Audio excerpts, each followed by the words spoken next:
اس کے باوجود اس کو دوبارہ ملتوی کر دیا گیا، کیونکہ حکومت اور اپوزیشن جو ہے ان کے درمیان جو مطالبات ہیں ان پہ ڈیڈ لاک جو ہے وہ برقرار تھے، جس کی وجہ سے اسپیکر پنجاب اسمبلی چودھری پرویز الہی کی جانب سے اجلاس کو ملتوی کر دیا گیا ہے۔ اس کے ساتھ ساتھ گورنر پنجاب کی جانب سے 41واں جو اجلاس ہے اس کو صبح جو ہے وہ ایوان اقبال میں طلب کر لیا بہت گیا ہے۔ شکریہ دلاور آپ کا۔ اور ایوان اقبال میں اسمبلی اجلاس بلانا غیر قانونی اور مذاق ہے۔ اسپیکر کے ہوتے ہوئے ڈپٹی اسپیکر اجلاس کی صدارت نہیں کر سکتے۔ اسپیکر پنجاب اسمبلی چودھری پرویز الہی کی میڈیا سے گفتگو، کہا آج ان کی صدارت میں ہونے والے اجلاس میں وہ عطا تارڑ کی نازیبا حرکات کے خلاف رولنگ دیں گے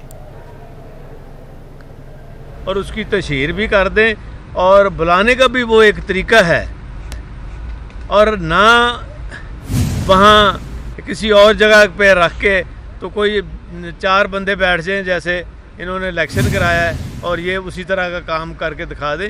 یہ نہیں ہو سکتا، یہ غیر قانونی ہے اور یہ مذاق ہے۔ گورنر صاحب پروک کرتے ہیں اجلاس تو سب سے پہلے انفارمیشن آتی ہے سیکرٹری اسمبلی کو، وہ گزٹ نوٹیفیکیشن جاری کرتے ہیں، اور اسپیکر کے ہوتے ڈپٹی اسپیکر نہیں پریزائڈ کر سکتا۔ یہ قانون ہے اور قانون کسی کو جو ہے نا معاف نہیں کرتا۔ جو یہ دعوت دے رہا ہے اور اس کے خلاف ساری خواتین اٹھ کھڑی ہوئی ہیں، اور سارے پنجاب کی خواتین کہہ رہی ہیں کہ یہ ہے اس کا کریکٹر، اور اس طرح کا بندہ ہے یہ جو اشارے کر رہا ہے۔ ہم جاری رکھیں گے اور وہ دیکھ لیں کیا بنتا ہے، انشاءاللہ وہ کل آپ کو بتائیں گے۔ ہزاروں خواہشیں ایسی کہ ہر خواہش پہ دم نکلے۔ عثمان بزدار کو وزارت اعلیٰ کی یاد ستانے لگی۔ عثمان بزدار نے MP سعدیہ سہیل رانا کو اسمبلی اجلاس میں ہاتھ دکھایا، پوچھا کہ ان کی قسمت میں دوبارہ وزیر اعلیٰ بننا ہے یا نہیں۔ سعدیہ سہیل رانا عثمان بزدار کا ہاتھ غور سے دیکھتی رہیں، پھر بتایا کہ فکر مت کریں، جلد دوبارہ موقع ملے گا۔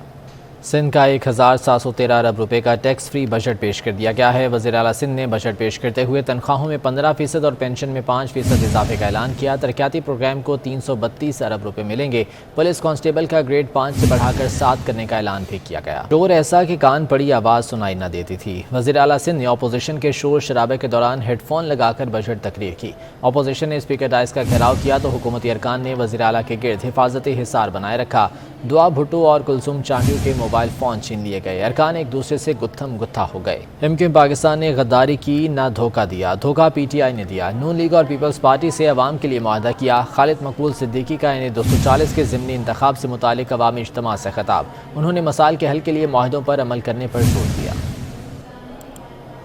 دکھ اور درد اور مسائل کے لیے وہی جا سکتا ہے جو یہاں کا ہو، یہاں پر اس کے گھر میں بھی نلکے سے اتنا ہی پانی آتا ہو جتنا عام یہاں کے باشندے، اس کے گھر میں بھی اتنی ہی بجلی جاتی ہو جتنا کہ یہاں پہ رہنے والے عام آدمی کے گھر پہ یہاں موجود لوگ ہیں۔ یہاں وہ ساری برادریاں موجود ہیں کہ جنہوں نے برادرزم کا وہ کی طاقت MQM کو دی ہے، جس کے بعد اس کو پھر کسی جعلی قسم کی مدد کی ضرورت نہیں ہوتی ہے۔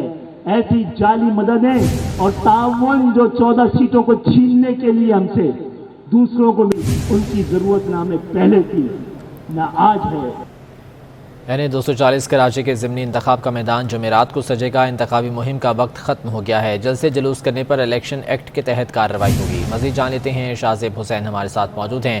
شاہزیب بتائے گا آخری روز کیسے گہما گہمی رہی اور انتظامات کیسے ہیں؟ جی بالکل، جو NA-240 میں مقابلہ کرنے والے تمام سیاسی جماعتوں کے امیدواروں کو جو ہے توجہ دلائی گئی ہے کہ تمام سیاسی سرگرمیاں پولنگ میں سے جو ہے قبل جو ہے 14 اور 15 جون کی درمیانی شب 12 بجے تک جو ہے ختم کر دی گئی ہے۔ مذکورہ دفعہ کے خلاف ورزی ایک غیر قانونی عمل ہوگا جو پاکستان کی الیکشن ایکٹ 2017 کی دفعہ 182 کے تحت قابل سزا ہوگی۔ دفتر صوبائی الیکشن کمشنر کے مطابق الیکشن میں حصہ لینے والے تمام سیاسی جماعتوں کے امیدواروں سے درخواست کی ہے کہ وہ قانون پر عمل پیرا ہوں۔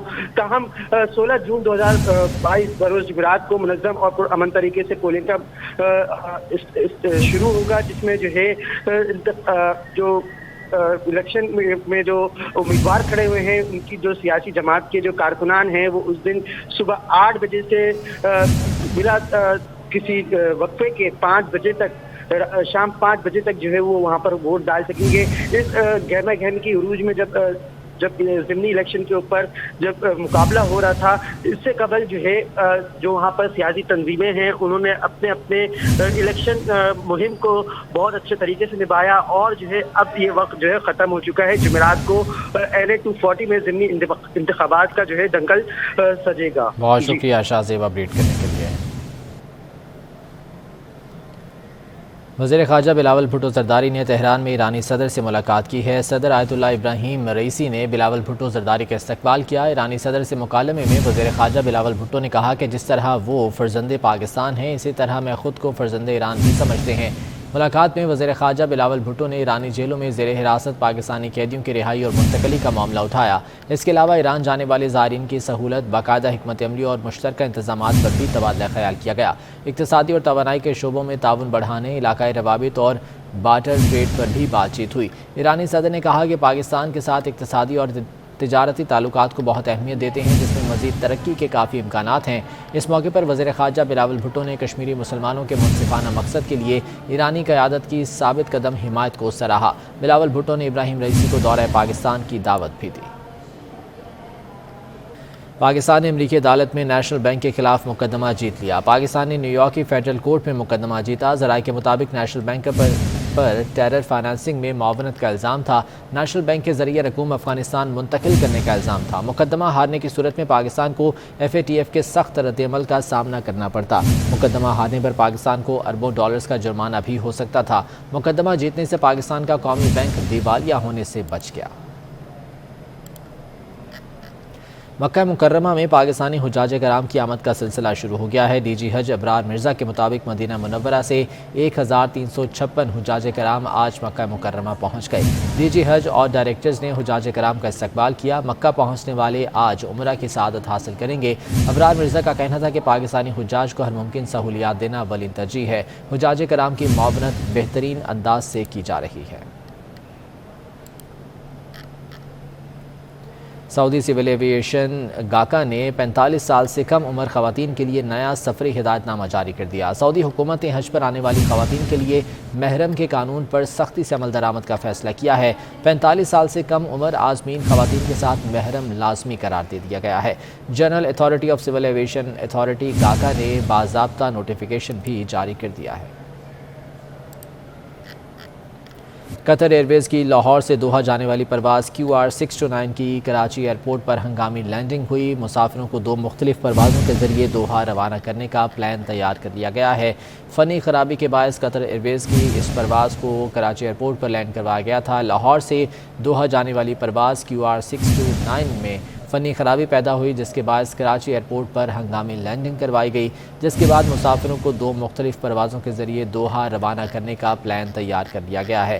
واضح رہے کہ یہ پرواز فنی خرابی کے باعث کراچی ایئرپورٹ پر لینڈ کروا لی گئی تھی۔ قطر کے لیے روانہ ہوئی تھی لاہور سے یہ پرواز، اور ایرانی سرحد سے پہلے اس میں فنی خرابی پیدا ہوئی، جس پر فوری طور پر کراچی ایئرپورٹ پر اس کی ہنگامی لینڈنگ کروائی گئی۔ سمر عباس ہمارے ساتھ موجود ہیں، ان سے مزید جان لیتے ہیں۔ سمر، بتائے گا پرواز میں فنی خرابی کے بعد اب کیا پلان کیا جا رہا ہے مسافروں کے لیے؟ ہاں جی بالکل، دیکھیں یہ قطر ایئر ویز کی پرواز تھی QR629 جو کہ لاہور سے دوحہ جا رہی تھی۔ ہنگامی لینڈنگ جب کراچی ایئرپورٹ پر ہوئی ہے، اس کے بعد اب ان جو مسافر ہیں ان کو کچھ مسافروں کو رات 4 بجے کراچی سے دوحہ جانے والی پرواز میں ایڈجسٹ کیا جائے گا، جبکہ دیگر مسافروں کو صبح 10 بجے قطر ایئر ویز کی دوحہ جو پرواز جاتی ہے اس میں ان مسافروں کو روانہ کیا جائے گا۔ اس سے قبل جیسے ہی یہ لاہور سے دوحہ کے لیے گوادر کے قریب یہ پرواز پہنچی ہے تو انجن میں خرابی کے باعث کراچی ایئرپورٹ پر اس کو ہنگامی لینڈنگ کرنا پڑی، جس کے بعد طیارے کا معائنہ کیا گیا ہے، اور جو قطر ایئر ویز کی انجینئرنگ کی ٹیم ہے وہ پہنچے گی۔ اس کے بعد ہی مسافروں کو اب 2 حصوں میں دوحہ روانہ کیا جا رہا ہے۔ جی بہت شکریہ سمر عباس اپڈیٹ کرنے کے لیے۔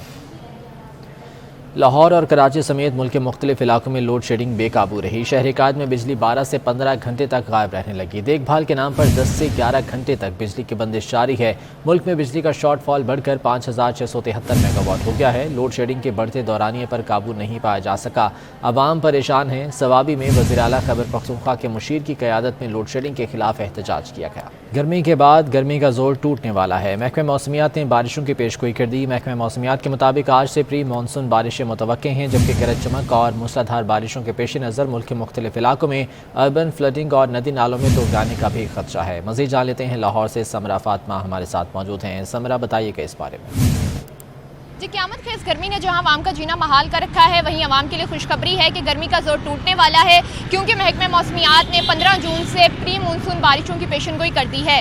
محکمہ موسمیات کے مطابق 15 جون سے مرطوب ہوائیں بحیرہ عرب سے ملک کے بالائی علاقوں میں داخل ہوں گی، جس کے بعد 15 جون سے 23 جون تک کشمیر اور گلگت بلتستان کے مختلف علاقوں میں گرج چمک کے ساتھ بارش کا امکان ہے۔ اسی کے ساتھ ساتھ 16 جون سے 21 جون تک اسلام آباد سمیت پنجاب کے جو مختلف شہر ہیں، جن میں لاہور، فیصل آباد، راول پنڈی اور ٹوبا ٹیک سنگھ، شیخو پورہ کے ساتھ ساتھ جو مختلف شہر ہیں، ان میں بھی گرج چمک اور تیز آندھی کے ساتھ بارش کے امکانات ظاہر کیے گئے ہیں۔